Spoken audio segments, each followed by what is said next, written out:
आज का दिन बेस के नाम। आज गई मैं ग्रोसरी शॉपिंग क्योंकि बहुत दिनों से ड्यू थी, और जाते के साथ ही मैं अटक गई यहाँ स्वीट सेक्शन में क्योंकि मुझे इनका बकलावा बहुत पसंद है, specially their pistachio baklava. Walnut भी बहुत अच्छा होता है, लेकिन पिस्ताशियो की तो क्या ही बात है। यहाँ पे बहुत सारी तरह के ऑलिव्स भी रखे होते हैं, लेकिन मेरी डिस्ट्रैक्शन का आलम चेक करें। सब चीज़ें छोड़ के मैं यहाँ पे पॉट्स एंड पैन्स के पास पहुँच गई क्योंकि कभी कभी एक कप चाय बनाने के लिए ये छोटा सा पैन बहुत काम आता है और साफ़ करने में भी बहुत आसान होता है। तो ये वाला मुझे बहुत पसंद आया। उसके बाद मैं गई मीट सेक्शन में क्योंकि मुझे डिफरेंट तरह के कट्स चाहिए थे। यहाँ पे पाए भी रखे हुए थे, लेकिन पाए का मेरा भी बिल्कुल मूड नहीं था। बाकी चीज़ें मैंने पिक करी। कुछ चिकन भी उठानी थी तो वो भी ले ली, लेकिन यहाँ पे इतनी आसानी से कटी हुई चिकन मिल जाती है, बस उसको साफ़ करके आपको पकाना होता है। It makes the life all the more easier. पेस की अच्छी बात यह है कि इनके पास मैरिनेटेड चिकन भी होती है, तो कभी आपको कोई खाना बनाना हो तो जल्दी से मैरिनेटेड चिकन लेके you just have to toss it on the pan, और कुछ मसाले डाल के आप उसको बना सकते हैं। उसके बाद कुछ एसेंशियल्स भी चाहिए थे, जूसेस भी चाहिए थे, और जूसेस का सेक्शन देख के तो मुझे सिर्फ मैंगो ही याद आता है, लेकिन सारी चीज़ें छोड़ के मुझे ये पसंद आया फ्रूटियो का मैंगो जूस, तो ये तो मुझे लाजमी लेना था।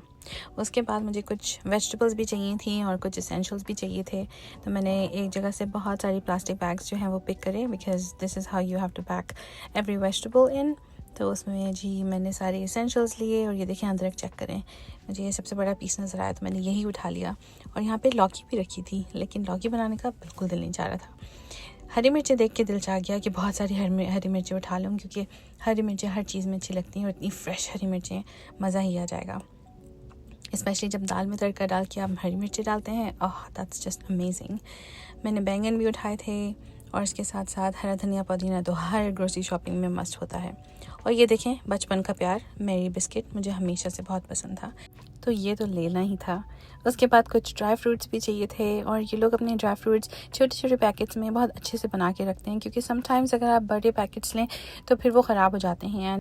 और इफ्तार के बाद चाय पीने के लिए टपाल दानेदार तो लेनी ही थी। उसके बाद मैं ढूंढ रही थी ब्लू बैंड मक्खन, क्योंकि मुझे बहुत पसंद है, लेकिन अनफॉर्चुनेटली वो यहाँ नहीं मिलता। ये देखिए मुझे बहुत इंटरेस्टिंग लगा, लेकिन स्पार्कलिंग था, ये सोच के छोड़ दिया। साथ में उठाई जी हमने चने की दाल और कुछ और दालें। उसके बाद मैं पहुँच गई फ्रोज़न सेक्शन में, जहाँ पे मुझे चाहिए थे बहुत सारे नान, क्योंकि अगर नान आपके पास फ्रोज़न मौजूद हों तो प्रेप बहुत आसान हो जाती है। और ये देखिए मुझे क्या मिला। क्या ये कोयटा आलमगीर होटल के पराठे जैसा होगा?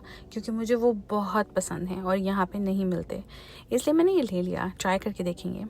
और रमज़ान प्रेप हो और अगर हम समोसे ना बनाएं, ऐसा तो हो ही नहीं सकता। तो यहाँ से मैं चूज़ कर रही थी कि मुझे कौन से समोसे के रैपर चाहिए, लेकिन मुझे कोई भी अच्छे नज़र नहीं आ रहे थे। जो थे वो बहुत ज़्यादा पतले थे, और मैं चाहती हूँ कि समोसे थोड़े बड़े बने, तो इसलिए मैंने यहाँ से स्क्वायर वाले उठाए हैं। अब ये मसला है कि मैं इनको समोसा शेप में कैसे रोल करूँ, ये आप मुझे बताएं। अगर आप लोगों को पता है तो कमेंट करके। यहाँ से फिर मैंने और नान उठाए, और कुछ आलू के पराठे भी उठाए, क्योंकि घर में जब होते हैं तो इजी ब्रेकफास्ट लगता है, या फिर सहरी भी आसान लगती है। कुछ मसाले भी लेने थे। आलू के समोसे पे बहुत दिल आ रहा था, लेकिन मैंने लिए नहीं। मसाले वगैरह लेकर मैं फिर चली गई चेकआउट की तरफ, और सारी चीज़ें चेकआउट करके अपनी गाड़ी में लोड करके घर ले आई। अब इन सब चीज़ों से मैंने क्या क्या बनाया वो मैं आपके साथ बाद में शेयर करूँगी। तब तक के लिए अल्लाह हाफ़िज़।